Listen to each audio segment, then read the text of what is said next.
अस्सलाम वालेकुम फ्रेंड्स, मैं हूं ईमान फातिमा और मैं आपके पास आज एक और वीडियो के साथ आई हूं। आई होप आप सब लोग इस वीडियो से बहुत जो है वो फ़ायदा लेंगे, ठीक है। और ये वीडियो है एक्चुअली सबसे ज़्यादा जो बैंक्स में आगे डिस्कशन हो रही होती है वो इसी चीज़ पे हो रही होती है। कस्टमर भी कंफ्यूज होते हैं कि यार चार्जेस बढ़ रहे हैं, क्यों बढ़ रहे हैं। एक चीज़ जो मैं सबसे पहले आप लोगों को बताना चाहूँगी वो ये है कि बैंक चार्जेस जो है वो अलग चीज़ है, ठीक है। और जो टैक्स है, विद होल्डिंग टैक्स है, वो अलग चीज़ है।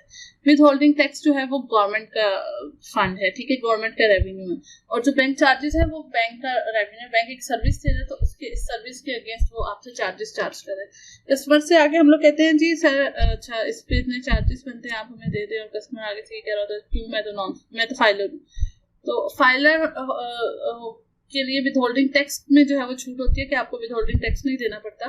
लेकिन बैंक चार्जेस जो है वो एक बैंक से आप सर्विस ले रहे हैं तो ये उसके चार्जेस होते हैं। तो आज बेसिकली मैंने आपको उसी सर्विस के बारे में ही बताना है, ठीक है। तो आप देख सकते हैं कि मेरे सामने विंडो ओपन है गूगल की और यहीं से हम लोग अब जाएंगे।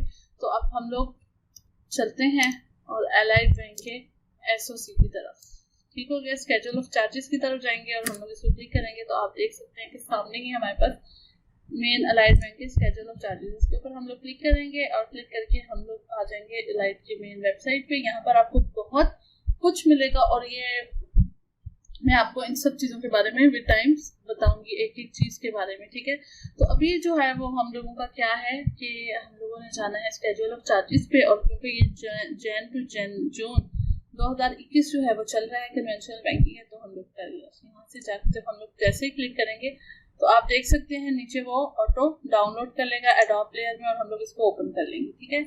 अब हम क्या करते हैं, आपकी कन्वीनियंस के लिए इसको थोड़ा सा जूम कर लेते हैं, ठीक है। और ये आप देख सकते हैं कि हमारे पास चार्जेस ओपन हो गए हैं, ठीक है। सबसे पहले जो रेमिटेंस के चार्जेस होते हैं, रेमिटेंस क्या होती है कि जब हम लोग किसी को कोई फंड्स रिमिट कर रहे होते हैं, दे रहे होते हैं in the form of DD, draft या in the form of alignment checker भी इसको हम लोग कहते हैं, ठीक है। आप अपना चेक ABL के नाम लिखते हैं और ABL बदले में आपको जो है वो ड्राफ्ट बना के देते हैं, ठीक है। अच्छा, आपको कह रहे हैं कि दो ऑप्शंस होते हैं, ठीक है। सबसे पहले हम लोग अगर यहाँ पर देखें इंस्ट्रूमेंट्स में तो हमारे पास सबसे पहले DD आ रहा है।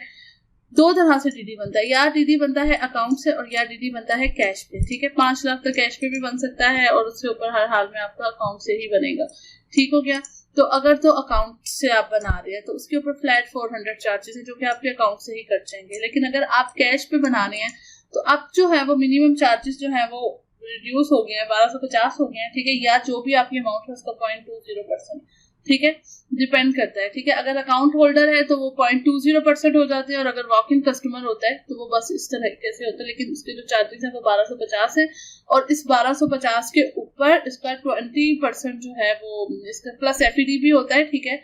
और इस तरह से ये बन के कुल टोटल जो है वो 1450 चार्जेस हो जाते हैं, ठीक है।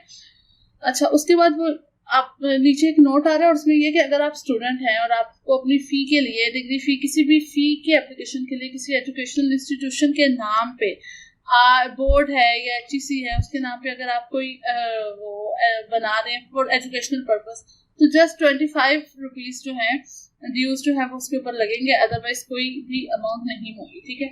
ये FED और सब कुछ मिला के 50%, ठीक है। या 0.5% ऑफ फी होगा, मतलब अगर 2000 जो है वो फी है तो 0.5 जो है वो उसका ₹1 कुछ बनता है, इस तरीके से 0.5% है, इट्स नॉट 5%। 0.5% अगर ये ₹1 बनता है, इस तरह से बनता है, ठीक है। तो या ₹10 बनते हैं और अदरवाइज जो है वो ₹25, जो भी इन दोनों में से लेस चार्जेस होंगे वो आपने लेनी है, ठीक है। उसके बाद CDR होता है। CDR भी ड्राफ्ट की तरह ही होता है लेकिन ये जिस ब्रांच में आपका अकाउंट होता है ये वहीं से बनता है, पहली चीज़। सेकंड चीज़ ये है कि ये जो टेंडर्स वगैरह इशू हो रहे होते हैं या बड़ी अमाउंट्स के चेक्स इशू हो रहे होते हैं तो उसमें हम लोग क्या कर रहे होते हैं, CDRs बना रहे होते हैं। CDR का क्या फ़ायदा है कि CDR के जो चार्जेस है वो कम है, ठीक है। इसकी वजह ये कि ये कैश जो है वो पेरेंट ब्रांच से ही होता है, ठीक है। जिस ब्रांच में ये होता है बनता है वहीं पर होता है, इसी वजह से इसके चार्जेस कम है, ठीक है। इसको हम लोग कैश के अगेंस्ट भी इशू कर सकते हैं और उसके लिए हमारे पास फ्लैट 1500 चार्जेस हैं। सीधे आपने 1500 रुपया देना है और कैश के अगेंस्ट अपना CDR बना सकते हैं, ठीक हो गया। अच्छा, अब उसके बाद हमारे पास इसी की चीज आ जाती है। फर्ज करें कि किसी वजह से अब आपने वो अपना जो डिमांड ड्राफ्ट है वो आपने उस कस्टमर को नहीं देना, आपने कैंसिल करके वापस अपने अकाउंट के अंदर डालना है, तो आप क्या करेंगे, उसके जो है वो कैंसिलेशन के चार्जेस होते हैं, ठीक है।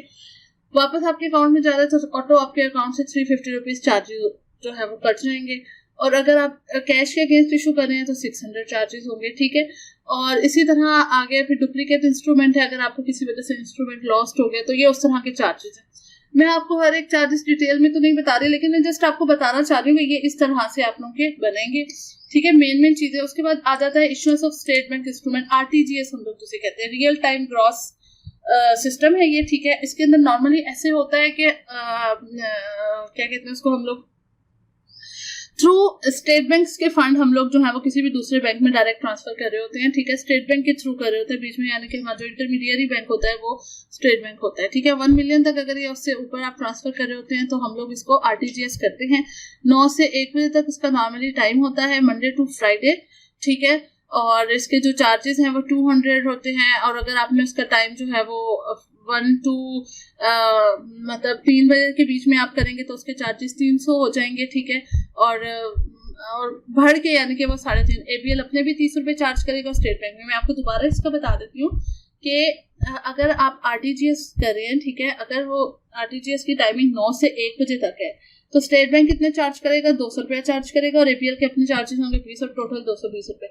अब अगर आरटीजीएस की अमाउंट जो भी आप आरटीजीएस करा रहे हैं वो 1 से 3 बजे के बीच में करा रहे हैं तो 300 चार्जेस जो होंगे वो स्टेट बैंक लेगा और 30 रुपए चार्जेस जो है वो एपीएल लेगा, और टोटल हमारे पास कितने हो जाएंगे, 330 रुपए चार्जेस हो जाएंगे।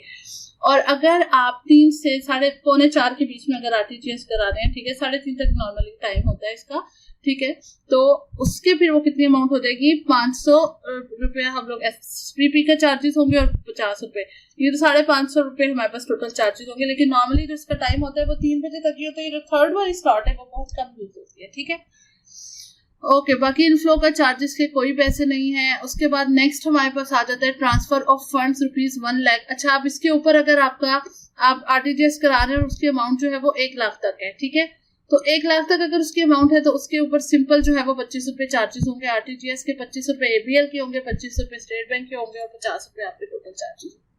अब आगे दूसरी मेन चीज, इंटर ब्रांच ऑनलाइन ट्रांजेक्शन। अच्छा, अगर आप ऑनलाइन ट्रांजेक्शन करें, लाइक आपका अकाउंट इस्लामाबाद की किसी ब्रांच में है लेकिन आप किसी और ब्रांच में जाके जो है वो करा रहे हैं, ठीक है, मतलब आपका जो अकाउंट है वो E11 ब्रांच में है और आप जो है वो अपने पैसे जमा करवा रहे हैं या विड्रॉ करा रहे हैं, मैं दोनों को आपको बताऊंगी, वो इस्लामाबाद की IN ब्रांच, ठीक है। तो उसमें आप क्या होगा, फर्स्ट करें कि आप कैश विड्रॉ करा रहे हैं, थ्रू चेक करा रहे हैं, ठीक है।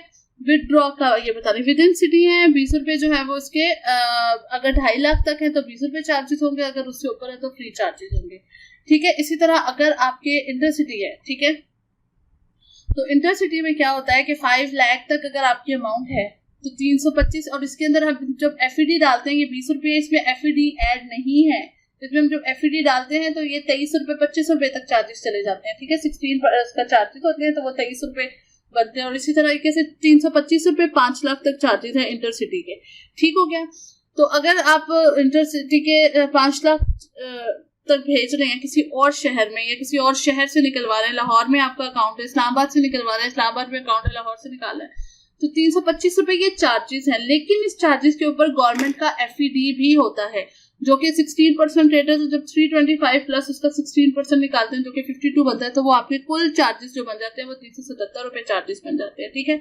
इसी तरह अगर 5 लाख से 1 लाख तक है तो भी हम लोगों के मिनिमम कम से कम 375 चार्जेस होंगे, उसके ऊपर डिपेंड करते हैं।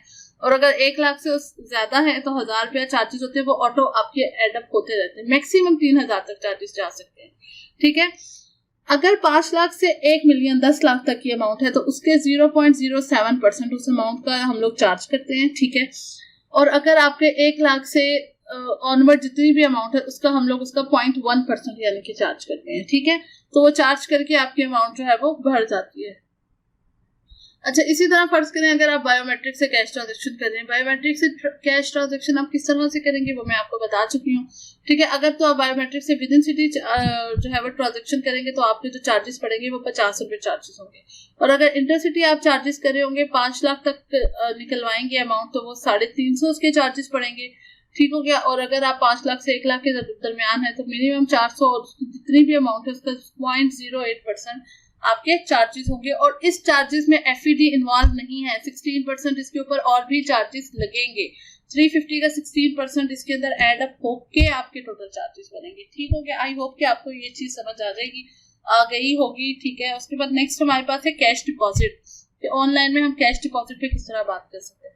अगर तो आप किसी सिटी से करा रहे हैं, ठीक है, विद इन सिटी है, इस्लामाबाद पिंडी से करा रहे हैं तो वो फ्री होगा। ठीक है, लेकिन अगर आप इंटर सिटी है, चकवाल और इस्लामाबाद है या गुजरावाला से इस्लामाबाद करा रहे हैं तो 5 लाख तक आपके जो चार्जेस हैं अगेन ₹325 प्लस FED भी होगा इसके अंदर, जो कि बन जाएंगे ₹377 चार्जेस। और उसी तरीके से अगर 5 लाख से 1 मिलियन के दरमियान है तो आप उस जो भी अमाउंट है उसका लेंगे आप 0.075%। ठीक है, उसको इसके बीच में ऐड करेंगे और प्लस उसके ऊपर आपका FED भी होगा। ठीक हो गया। और उसके बाद अगर आपका 1 मिलियन से ऑनवर्ड है तो आप उसका 0.1% अमाउंट का लेंगे प्लस FED उसका लेंगे।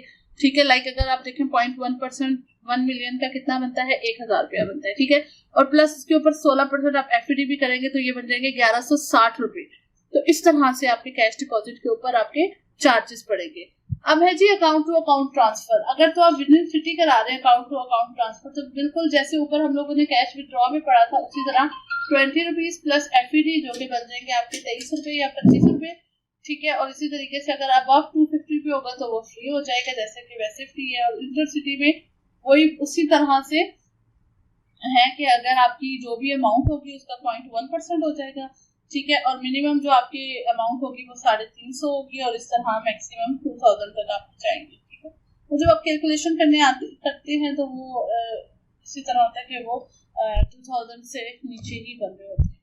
ओके जी, अब आगे cheque instrument deposit for clearing collection by remote branch. ठीक है, अगर आप विद इन सिटी करा रहे हैं तो वो फ्री है। अब आपने क्लियरिंग का चेक जमा कराया, अगर तो आपका अकाउंट फर्स्ट करें इस्लामाबाद में ही अकाउंट है और इस्लामाबाद के ही किसी IPL के अकाउंट में करा रहे हैं, ठीक है, तो वो आपका विद इन सिटी फ्री है। लेकिन अगर इंटर सिटी होगा तो क्या होगा कि आपके 425 रुपए चार्जेस होंगे।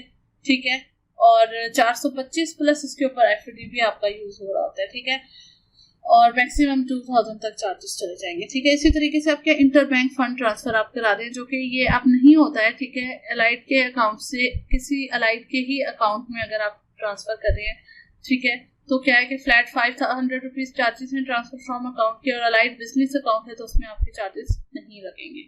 ठीक हो गया। और अगर आप पे एनीवन कर रहे हैं तो उसके 250 रुपीज चार्जेस हैं प्लस FED इंक्लूड होगा। ठीक हो गया। अच्छा, अब आगे ये वाली चीजें ये हमारे इसके नहीं है, बैंक्स के कस्टमर्स के लिए नहीं, हमारे जो है वो एम्प्लॉयज के लिए होती हैं। ठीक